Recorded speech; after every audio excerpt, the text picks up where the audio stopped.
एक गांव में एक साधु रहा करता था। वो जब भी नाचता तो बारिश होती थी। गांव के लोगों को जब भी बारिश की ज़रूरत होती थी, वे लोग साधु के पास आते और उनसे अनुरोध करते कि वे नाचें, और जब भी वो नाचने लगता तो बारिश ज़रूर होती। कुछ दिनों बाद 4 लड़के शहर से गांव घूमने आए। जब उन्हें यह बात मालूम हुई कि किसी साधु के नाचने से बारिश होती है, तो उन्हें यकीन नहीं हुआ। शहरी पढ़ाई लिखाई के घमंड में उन्होंने गांव वालों को चुनौती दे दी कि हम भी नाचेंगे तो बारिश होगी, और अगर हमारे नाचने से नहीं हुई तो साधु के नाचने से भी बारिश नहीं होगी।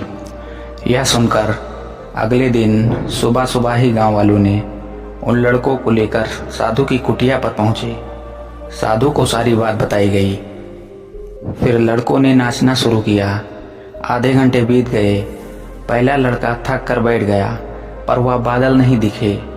कुछ देर बाद में दूसरे ने भी यही किया, और 1 घंटा बीतते बीतते बाकी दोनों लड़के भी थक कर बैठ गए, पर बारिश नहीं हुई। अब साधु की बारी थी। साधु ने नाचना शुरू किया। 1 घंटा बीता, बारिश नहीं हुई। 2 घंटा बीता, बारिश नहीं हुई, पर साधु तो रुकने का नाम ही नहीं ले रहा था। धीरे धीरे शाम ढलने लगी कि तभी बादलों की गड़गड़ाहट सुनाई दी और जोरों की बारिश होने लगी। लड़के दंग रह गए और तुरंत साधु से क्षमा मांगी और पूछा, बाबा भला ऐसा क्यों हुआ कि हमारे नाचने से बारिश नहीं हुई, आपके नाचने से हो गई? साधु ने उत्तर दिया, जब मैं नाचता हूँ तो 2 बातों का ध्यान रखता हूँ।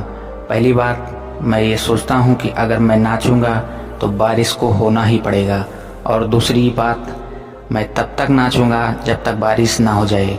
दोस्तों, सफलता पाने वालों में यही गुण विद्यमान होता है।